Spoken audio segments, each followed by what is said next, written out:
5 for 6 Skyview Network, sponsored by Terry Lambert Hyundai. Well, today, Live 5 for 6 is wearing some green, but that's not the green that we'd like to see. That means we have some rain headed our way, and we sure do. We're going to talk about that, where the rain is now, where it's headed, and what we can expect for the rest of our weekend. That's all coming up.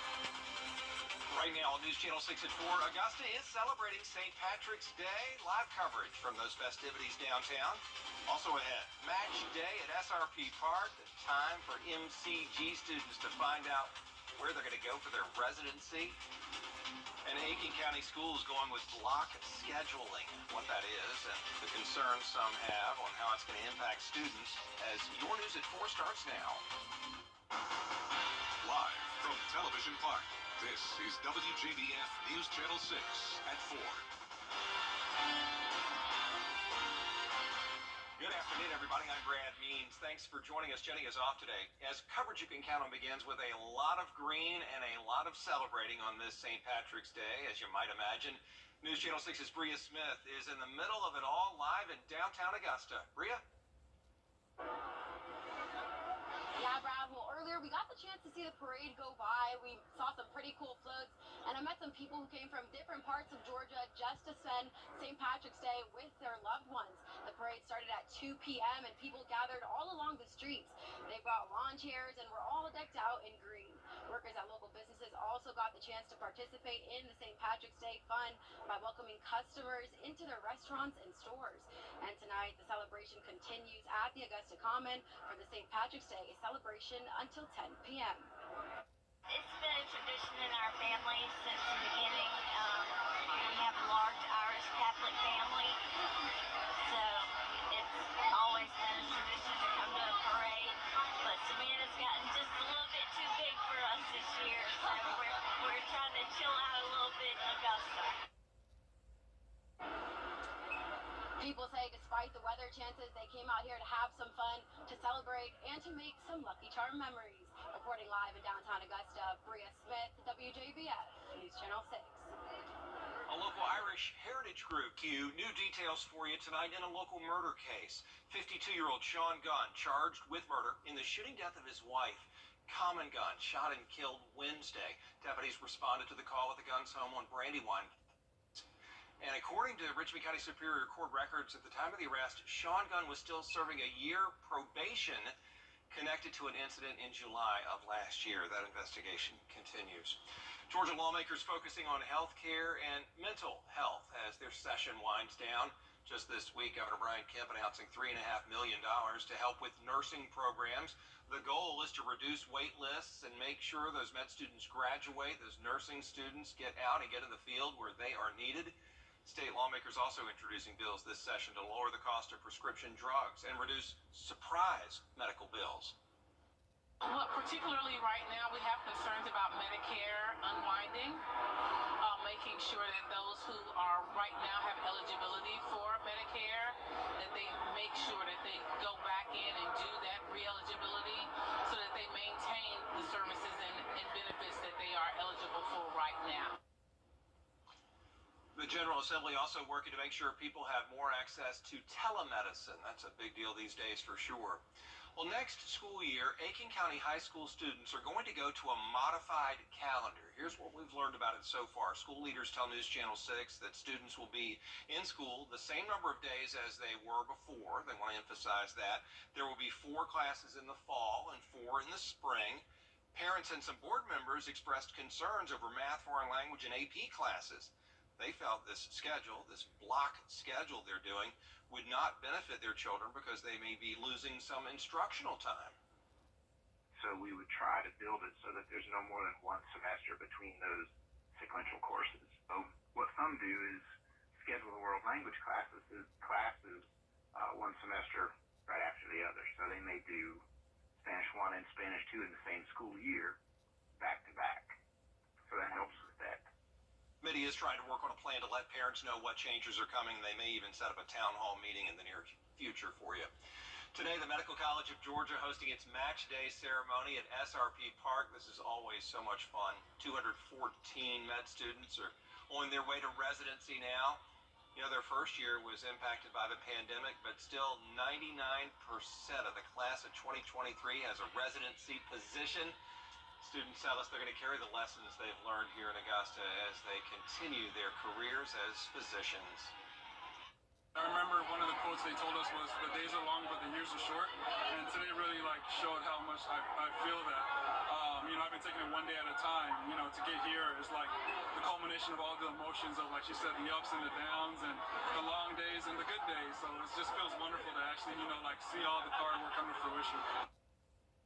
MCG's residency outcome this year places them higher than the national average. A big boost today for some local nonprofit groups. The group Women in Philanthropy donated more than $13,000 to those organizations at their annual luncheon today. The charitable group started back in 2008, and the focus is to help women and children all across our area. Many women and children have been greatly impacted and their lives improved through educational programs, through medical programs, through housing, through dentistry, all kinds of touch points in the CSRA. The group gives out those grants every year to dozens of organizations.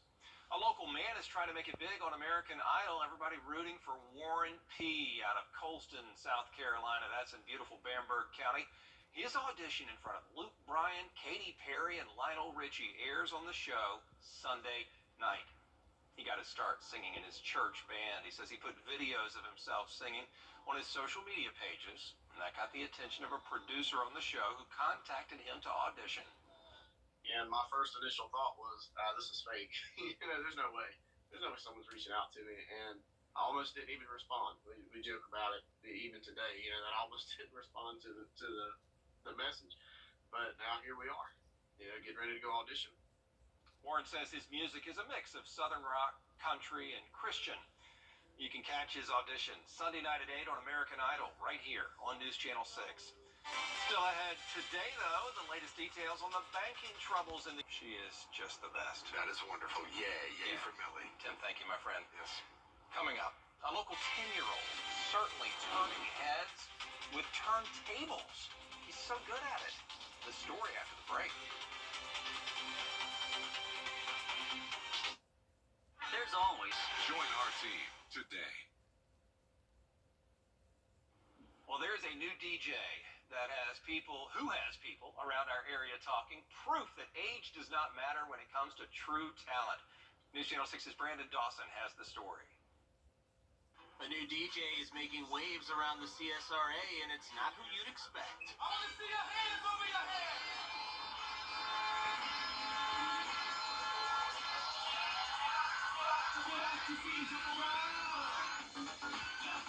DJ Cooper Q has been DJing for 3 years, and he's only 10 years old. My dad used to be an owner and a DJ of a nightclub, and DJ Marshmallow was a great DJ, and I thought I wanted to be like him one day. DJ Cooper Q plays all kinds of music from reggae to country. When he got his first DJ gig, he wasn't prepared for what would happen next. He ended up doing the father-daughter dance at Greenbrier like 3 years ago because the DJ backed out on him. And so he went there, and of course, he did incredible. Turned it out. He got invited back again the next couple years. DJ Cooper Q got quite the reaction from people attending the event. They were surprised. They were like, oh my gosh, a 10-year-old DJing? That's crazy. I did really good. Since the word got out about DJ Cooper Q, he's been called to do plenty of events, and he's now in the process of branching out even further. Some people have contacted me, and they wanted me to DJ for the wedding. And I'm so surprised that people wanted me to DJ for the wedding, and they have a lot of trust in me. It feels great. Like, it feels like I'm starting to achieve my goal. I never expected him to jump into it like this with both feet, and never expect the excitement and the calls that he's getting, and actually how he's doing. DJ Cooper Q's career has just started, but his father is proud about what he's learned about music so far. That's the biggest thing, is how music just affects people. It's the universal language, I think, of life. And I think it's just incredible that he learned all the music that's out there. And for Cooper, he's excited to keep people on the dance floor, and he's thankful to anyone that supported him so far. I want them to have a great time and have fun. I just wanted to say thank you to all of you. You really helped me and you gave me that motivation. Brandon Dawson, WJBF News Channel 6. Cooper, way to go, my man. Y'all heard me reference Big Dog, a.k.a. Reggie Gilbert, who's directing the 4 o'clock news, as he always does. And he's a DJ. Big Dog is a great DJ, and he said he might have to get with DJ Cooper Q and have a DJ off. That'd be one awesome party for sure. Proud of you, young man. There's more coverage you can count on coming up next on News Channel 6 at 4:30. Tim breaking down the weekend rain chances. You'll want to stick around for that in a moment. Moving on in for tonight, a full look at your Viper 6 forecast for tonight and the weekend. Straight ahead. Right now on News Channel 6 at 6, Georgia lawmakers looking at bills that would put more state funding into health care. A look at whether those bills have a chance to pass before this session ends very soon. Also, we had Augusta does go green today. It is St. Patrick's Day in downtown, filled with people celebrating. We'll take you there live. I'm George Espen. Augusta, they're Irish, they're jammy, but don't act like this. Out there somewhere, your news at 6 starts now. Live from Television Park, this is WJBF News Channel 6 at 6. Good evening, everybody. I'm Brad Means. Thanks for joining us as coverage you can count on begins with thousands of people celebrating this St. Patrick's Day in downtown Augusta. The parade, of course, is over, but the festivities will go well into the night. Bria Smith is live downtown with the latest. Bria? That's right, Brad. Well, earlier we got the chance to see the parade. We saw many different floats, and I got the chance to speak with people who came from different parts of Georgia just to celebrate this day with their loved ones. The parade did start at 2 p.m., and people gathered all along the streets. They brought lawn chairs and were all decked out in green. Workers at local businesses also got the chance to participate in the St. Patrick's Day's fun by welcoming customers into their restaurants and stores. And tonight, the celebration continues at the Augusta Common for the St. Patrick's Day celebration until 10 p.m. It's been a tradition in our family since the beginning. We have a large Irish Catholic family, so it's always been a tradition to come to a parade. But Savannah's gotten just a little bit too big for us this year, so we're trying to chill out a little bit in Augusta. People say despite the weather chances, they are out here to have some fun, to celebrate, and to make some Lucky Charm memories. Reporting live in downtown, Bria Smith, WJBF News Channel 6. And it is time now for a first check of our weather. Just a few days left in the session. Georgia lawmakers are working on more money for health care. Here's Atlanta Bureau Chief Archit Seshadri. The final few days under the Gold Dome has lawmakers focusing on public health. Democratic lawmakers say Medicaid expansion would help bring federal dollars to expand access. Whether it's diabetes, whether it's specific chronic conditions like that, I am certainly of the opinion that what we really need is full Medicaid expansion, and Georgia is now one of only 11 states in the country that has chosen not to fully expand Medicaid. Making sure that those who are right now have eligibility for Medicare, that they make sure that they go back in and do that re-eligibility so that they maintain the services and benefits that they are eligible for right now. Republican lawmakers say we need to hire more nurses and doctors to provide service given the shortage of staff. We're prepared to do that in the state, not only with appropriations, but there's an excellent plan outlined by Department of Community Health.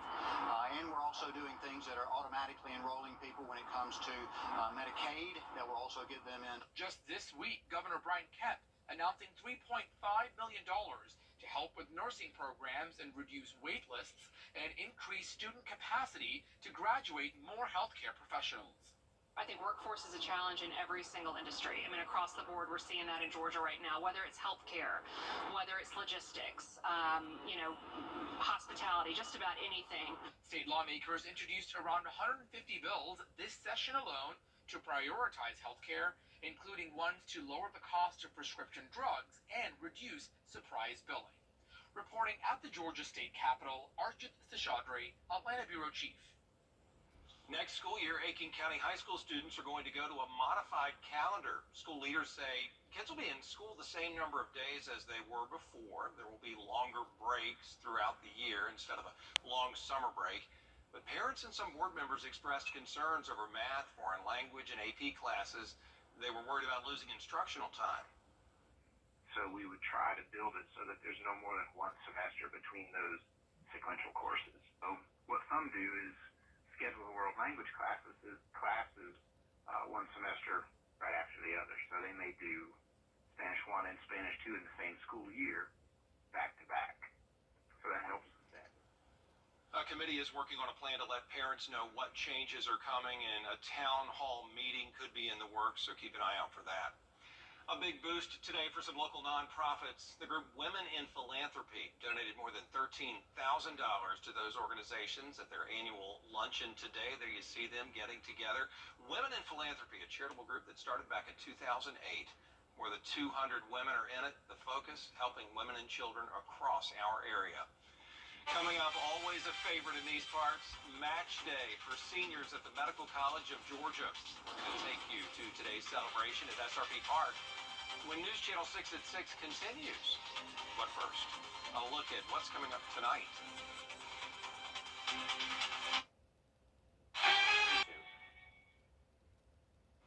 It is definitely the most wonderful time of the year if you are a medical student in your final semester. Today, the Medical College of Georgia hosting the match day ceremony at SRP Park. Tiffany Hobbs was there. An exciting time for medical students across the nation. This is MCG's class of 2023, whose first year was affected by the COVID pandemic. I spoke to multiple students about their experience, and the word that kept coming up was blessed. Donned in their best costumes, MCG's class of 2023 piled into SRP Park with excited anticipation. With envelopes in hand, many reminisce on great memories from the past few years. I remember one of the quotes they told us was, "The days are long, but the years are short." And today really showed how much I feel that. I've been taking it one day at a time. To get here is like the culmination of all the emotions of, like she said, the ups and the downs and the long days and the good days. So it just feels wonderful to actually, see all the hard work come to fruition. Making it above national average, 99% of MCG graduates now have a residency position at top-tier programs, including programs at MCG. And from the looks of it, it's a perfect match for many. In Augusta, Tiffany Hobbs, WJBF, News Channel 6. Our Chief Meteorologist Tim Miller back with us, at least Wjbf.com. All right, thanks a lot, Tim. Coming up, an exciting theme for tonight's Georgia Soul game. And two big stars are competing in the Junior Invitational at Sage Valley. In sports.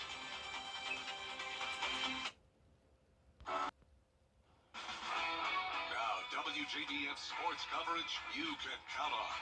It's an exciting time in Graniteville, South Carolina, as the 12th annual Junior Invitational is underway. The Invitational is happening now at the Sage Valley Golf Club in Graniteville, South Carolina, as dozens of golfers from all over have come to play in the tournament. There are standouts on both the men's and women's team. On the women's team, Anna Davis is atop the leaderboard, and that name may sound familiar. She won the 3rd Augusta National Women's Amateur at the age of 16. The left-handed star turned 17 today. Happy birthday, Anna. And she is one of only 2 teenage winners of the ANWA.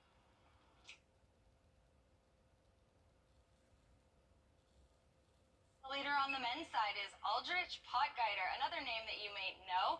As the winner of the African Amateur Championship and the British Amateur Championship, he earned a spot in the Open at St. Andrews and the U.S. Open, as well as earning an invitation to the Masters. He is currently in the lead at the Junior Invitational and has one more round tomorrow. I'll have highlights and updates of that tournament throughout the weekend. In the first round of the NCAA tournament, 16 seed Norfolk State taking on the reigning champion top seed South Carolina. This game was all Gamecocks all the way. Third quarter, South Carolina up 45-26.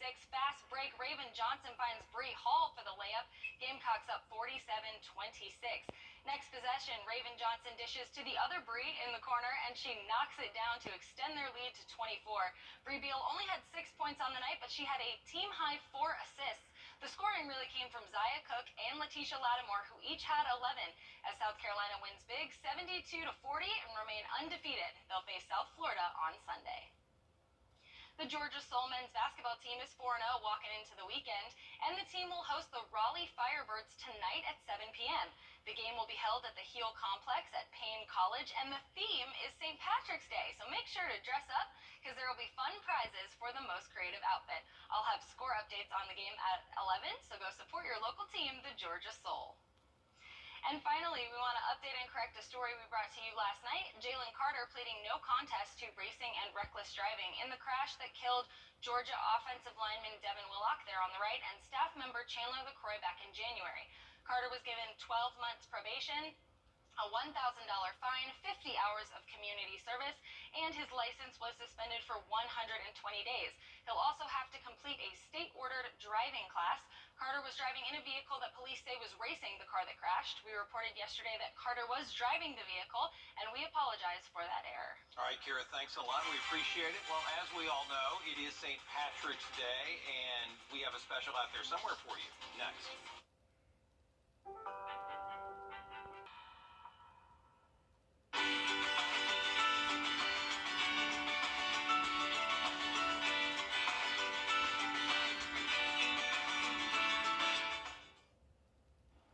It is St. Patrick's Day, so Irish eyes are smiling. Folks from the Emerald Isle are known for the gift of gab, but do they know what they're talking about and what we're talking about? Out there somewhere with George Escalon. St. Patrick's Day, and even those not from the land of the leprechaun don't have to be green with envy. It's a great day. It's a great day to be Irish, and this is once a year that everybody can be Irish. It's a celebration of everything Irish, including the gift of gab and those great Irish sayings. Do you have a favorite? Probably, let's see, Erin go Bragh, which is Irish for Ireland forever. We went online to find some more offbeat Irish sayings. St. Patrick's Day is a big party, and some might get rowdy. That's called acting the maggot. Certainly they knew that around here. I have never heard that one. Acting the maggot. No. Getting rowdy. Oh. Getting rowdy. Okay. Are you gonna act the maggot later? She's rowdy. Are you gonna act the maggot later? Yes, I would say so later. Getting rowdy, huh? Are you gonna be acting? I might be a maggot later on. This did come off the internet, so is acting the maggot a real Irish saying? Well, Neil Murphy knows. Yeah, acting the maggot, that's a saying, just, having a good time, being jolly, and having good fun. Have you ever acted the maggot? Oh, many's a time. So they're lucky to be Irish, or jammy, as they say in the old country. Out there somewhere in Augusta, George Escala, WJBF, News Channel 6.